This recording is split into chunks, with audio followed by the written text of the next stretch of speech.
আসসালামু আলাইকুম রহমতুল্লাহ। আপনারা সবাই কেমন আছেন? আশা করি ভালো আছেন। দেশে এবং বিদেশে দূর দূরান্তে যারা আছেন সবাইকে আমি আন্তরিক অন্তরঙ্গ প্রীতি এবং শুভেচ্ছা জানাই।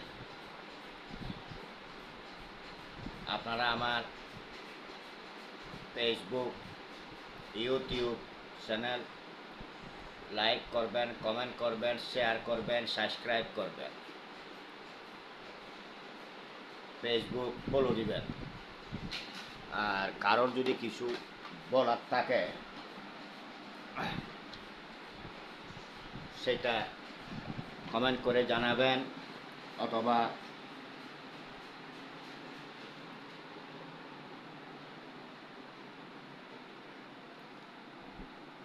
ফোন নাম্বার দেওয়া আছে, ফোন নাম্বারে যোগাযোগ করবেন, যোগাযোগ করে আসবেন। আর আমি ইত্যাদি সকল প্রকার অনেক রকম ভিডিও দিতে চেষ্টা করি। তবে আজকের দিনটা আমার খুব বেশি ভালো লাগতেছে না। ডায়াবেটিস মনে হয় বেশি বাড়তি, এখনও মাপি নাই।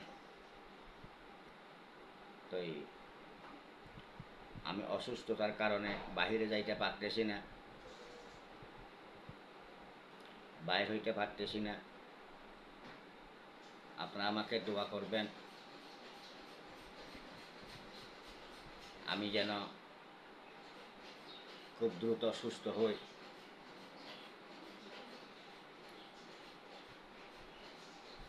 আমার ডায়াবেটিসের কারণে আমি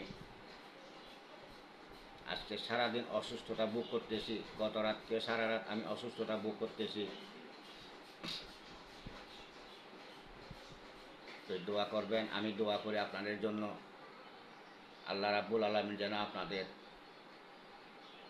সবার জন্য ভাগ্যের দরজা খুলে দেয়।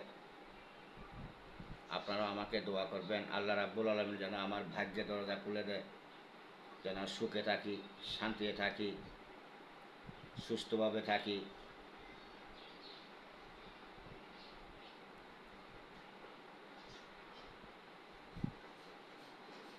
আর আপনার যেখানে থাকেন না কেন, যেভাবে থাকেন না কেন,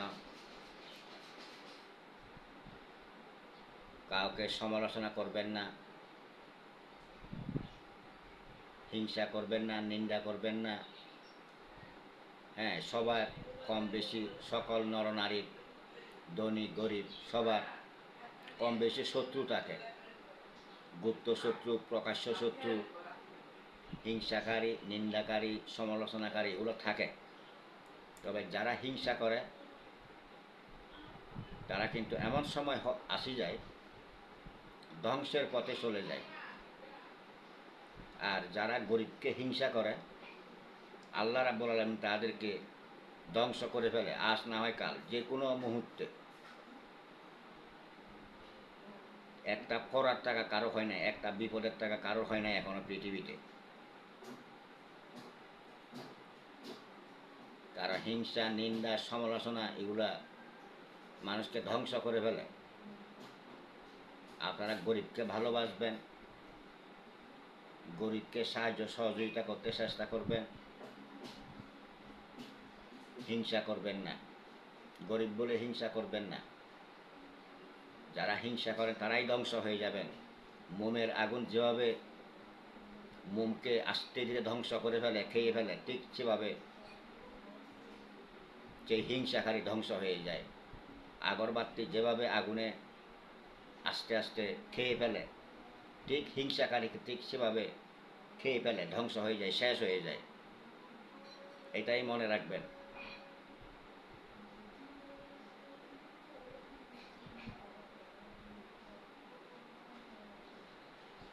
তবে আমার জানা মতে যারা সঠিক প্রকৃত ইসলাম ওরা হিংসা করে না। কাউকে গরিব হোক ধনী হোক হিংসা নিন্দা করে না, সমালোচনা করে না।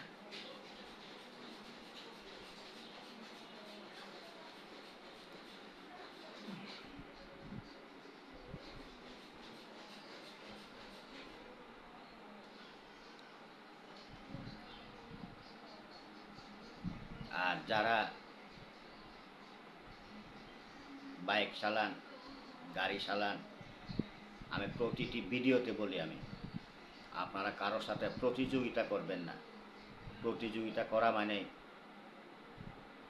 নিজের হায়াতকে পরীক্ষা করা, নিজের জীবনকে পরীক্ষা করা। এসব ভালো না। লক্ষ কোটি টাকা দিয়ে গাড়ি কিনবেন, প্রতিযোগিতা করে প্রাণটা হারাবেন, হাত পা ভেঙে পঙ্গু হয়ে যাবেন, এটা চিন্তা করবেন সবসময়। প্রতিযোগিতা মানুষকে কিন্তু গাড়ি নিয়ে বেশিরভাগে শেষ করে ফেলে। আমার কথা হচ্ছে নিজেও বাঁচেন, অন্যদেরকেও বাঁচান, নিজেও সুস্থ থাকেন, অন্যদেরকেও সুস্থ রাখুন। এটা আমি সবসময় বলি, সবসময় যে কোনো ভিডিওতে বলি। তবে মাতা পিতায় এক আঙ্গুলের শরীর দুই আঙ্গুল করতে অনেক কষ্ট হয়েছে, আপনাদেরকে লালন পালন করে বড় করতে অনেক কষ্ট হয়েছে।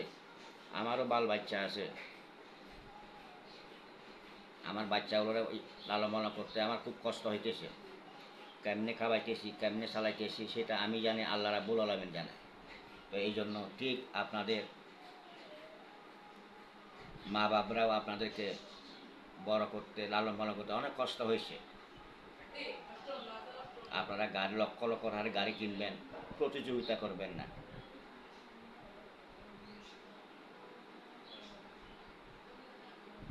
এই যে আমি প্রতিদিন অনলাইনে দেখি, টিভিতে দেখি, পেপার পত্রিকায়, বিভিন্ন ইয়েতে দৈনিক মানুষ অ্যাক্সিডেন্ট হইতেছে। কত জায়গায় জায়গায় অ্যাক্সিডেন্ট হচ্ছে। আপনারা সতর্ক হন, খুব স্লোভাবে গাড়ি চালাবেন, সাবধানে গাড়ি চালাবেন, সতর্কভাবে গাড়ি চালাবেন। এত তাড়াহুড়া করে গাড়ি চালানোর কোনো প্রয়োজন নাই। আর গাড়ি নিয়ে বাইরে হইতে সব কিছু চেক করে নেবেন, সব কিছু ঠিক আছে কিনা, আর সব কিছু সাথে রাখবেন, কাগজপত্র সব কিছু সাথে রাখবেন। আর এখন দেশের পরিস্থিতি খুব ভয়াবহ খারাপ। ওই সাবধানে সতর্কভাবে থাকবেন।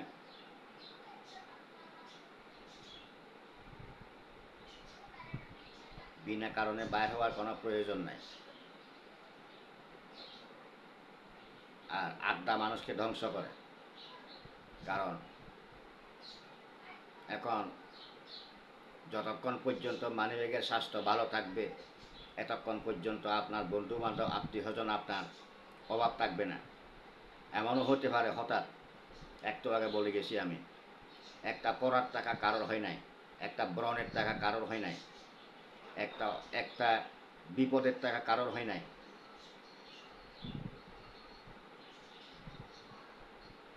আমার কথা হচ্ছে এই জন্য নিজেরাও ভালো থাকেন, অন্যদেরকেও ভালো রাখেন।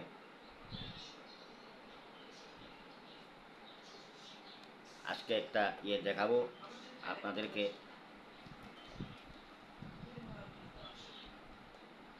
যেটা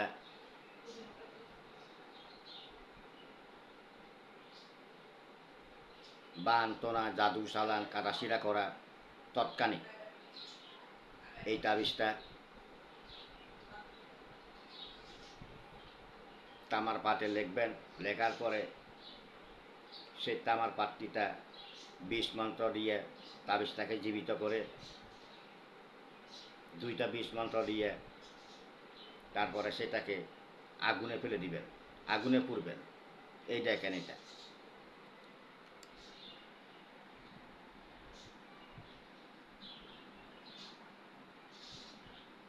এইটা হচ্ছে তামার পাত অথবা পিতলের পাত অথবা রূপার পাতের মধ্যে লিখে ভালো করে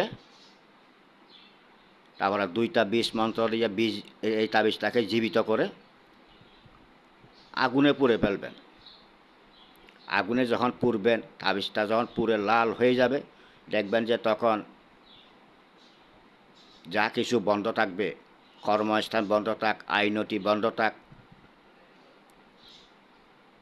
তো এই তাবিজ গাড়াই দোক, শ্মশানে গাড়াই দোক, সিটায় গাড়াই দোক, কবরে গাড়াই দোক, রাস্তাঘাটে গাড়াই দোক, সব সাথে সাথে কাটা শিরা হয়ে যাবে এই তাবিজটা।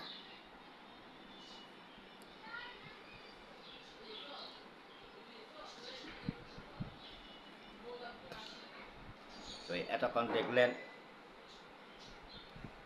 আমি দেখাইলাম।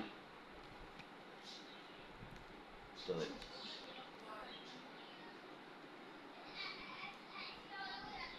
সবাই ভালো থাকেন, যেভাবে যেখানে আসেন, যেভাবে আসেন ভালো থাকেন, সুস্থ থাকেন, শান্তিতে থাকেন, নিরাপদে থাকেন।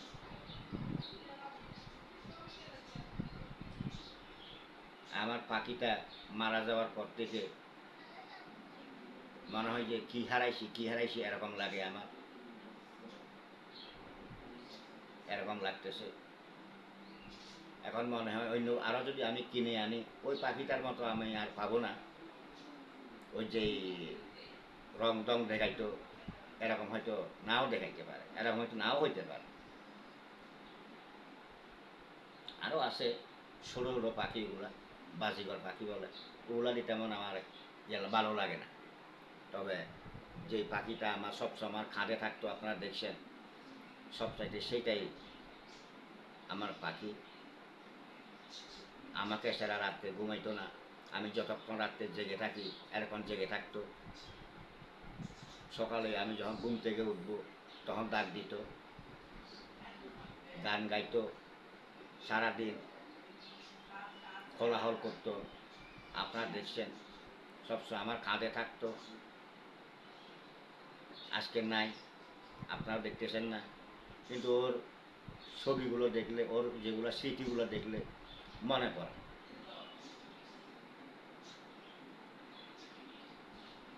বলতে পারি না, কষ্ট হয় একটু।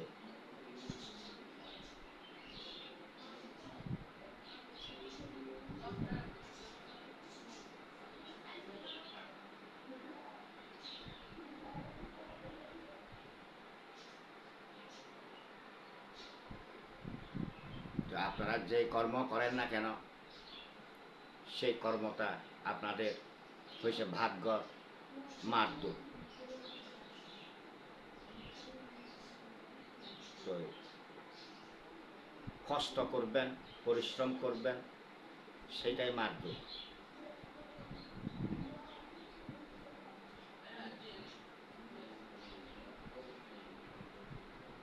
চাকরি হয়েছে পরের অধীন, আর ব্যবসা হইল নিজের স্বাধীন। এটাই মনে রাখবেন। ধৈর্যই ধর্ম, কর্ম সাধন। সাধন মানে কষ্ট। পৃথিবীতে যতক্ষণ আমরা বেঁচে আছি কষ্ট করতে হবে, কষ্টকে কষ্ট না বলে সংগ্রাম করে চলতে হবে। কারণ দুনিয়াতে বেশি থাকা মানে সিনেমার মতো, নাটকের মতো। তো আপনারা সবাই জানেন সেটা।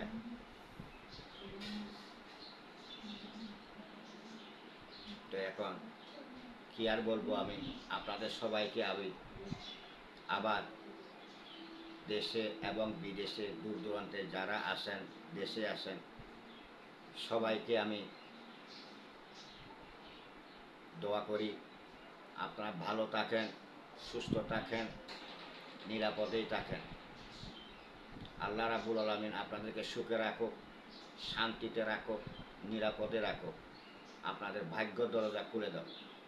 আপনারা আমাকে দোয়া করবেন, এ রাব্বুল আলামিন আমার জন্য যেন, আমার সকলের জন্য, সবার জন্য ভাগ্য দরজা খুলে দেন। সবাইকে সুখে রাখেন, শান্তিতে রাখেন, নিরাপদে রাখেন। আসসালামু আলাইকুম ওয়া রাহমাতুল্লাহ ওয়া বারাকাতুহু। আপনারা ক্ষণিকের বিদায় নিচ্ছি, আবার দেখা হবে।